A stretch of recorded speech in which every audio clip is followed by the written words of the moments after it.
Hello everybody, Nick Toy, winemaker at Feathertop Wines. Coming to the end of our crushing and vintage time. We're well into week 5 now. You can probably tell by my eyes I'm feeling a little bit weary, as we all are, but we're all very satisfied, very excited still. Something we haven't really talked about yet is white fermentation. We've done a lot with the red fermentations up in the top deck, having a look at pump overs and how they reduce sugars and become wine from grape juice. The white side of it isn't as visually exciting because everything happens inside of stainless steel tanks, so we can't really get inside there and have a look at it. But I just want to have a quick chat about what happens with white ferments.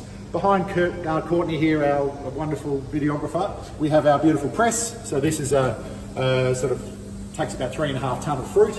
Our grapes, which we are actually pressing off our last full pick today of Friulano, which is one of our latest varieties, late ripening varieties. Whole bunch picked, which the pickers are out there at the moment doing, goes straight down that chute, into the hopper, into this press. Very, very, very softly pressed. This is a bag press here, so this inflates with compressed air up against screens, very, very softly, very gently squeezing the juices out of the grapes. Comes down into a juice tray, pumped, and then into one of our tanks here. I cold settle that overnight. The next day we have some nice clarified juice, and from there we prepare it for fermentation, which basically just means we warm it up, getting ready for the yeast activity. This can spend up to 2, 3, sometimes even 4 weeks in here fermenting. We like nice, long, cool fermentations, preserving that really nice flavour profile, all those delicate flavours. But what happens along the way is they start reducing sugars. So the yeast obviously convert sugars into alcohol, turning it from juice into wine. This one here is Verdeo, which is actually our first press of Verdeo, a new variety for us. This is about halfway through its fermentation. So it starts at about what we call 13 Beaumet, which is about equivalent to about 13% alcohol. Hasn't been converted into alcohol yet, but it converts into alcohol by the yeast activity. This is at about 6.5 Beaumet at the moment, so it's about halfway through its reduction of sugars. So really, really super sweet. You can see there it's really cloudy. Show it up there, lots of yeast activity going on in there, so that's still fermenting. That'll still be at least a week away from being what we call sugar dry. This one here is a Sauvignon Blanc, which was picked about a week earlier than the Verdeo, and probably even about 10 days earlier, and this is almost sugar dry. So this, even though it's still a little bit cloudy with lots of yeast activity, and I know you can't hear or smell anything, but there's still bubbling away there.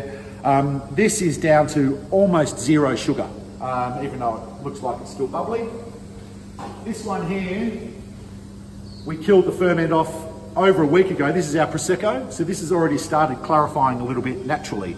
So we kill the yeast fermentations off by chilling the tanks down. We've got dimple plates around all these tanks with the glycol system that chills it down to about 7 or 8 degrees and kills the fermentation off. And then we also supplement that with very, very small amounts of sulfur dioxide, which kills the ferment off. That's the first time that any additives hit the wine, basically. So that sulfur just allows the fermentation to stop really quickly. We use a process to define that reduction of sugars. This here is a hydrometer. It's a fairly coarse way of analysing, but we literally get juice into this vessel here. The hydrometer will show what the sugar levels are at. This one here is actually our Fiano, which is out of this tank, which is down to about 2 Beaumet, which essentially in about 3 days' time, that'll be close to 0, and then that'll be fairly dry, sugar dry, in about 5 or 6 days. So we use this process down to about 0 Beaumet. Then I take the samples up to the lab from there and I analyse them with some different equipment to find out exactly where the sugars are, a spectrophotometer actually. But the best thing that we actually use to define when we stop these fermentations is our tongue. We use our palate to find that beautiful balance between acidity and sugar. We stop our fermentations at about 5 grams per litre, depending on the wine, which is essentially right on the threshold for tasting sugar. So what that sugar then do is balancing the natural acidity.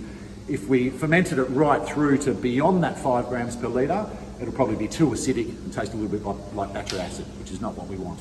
So these tanks here, I've got about 15 different ferments going on at the moment. We check these about 3 or 4 times a day. It's a big part of what we do at this stage.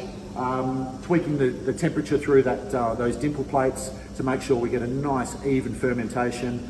And then, as I said, we kill off that fermentation when we're really happy with those sugar levels. Because once you kill it off, there ain't no going back, and then it'll be stuck with that sugar in it if we get it wrong.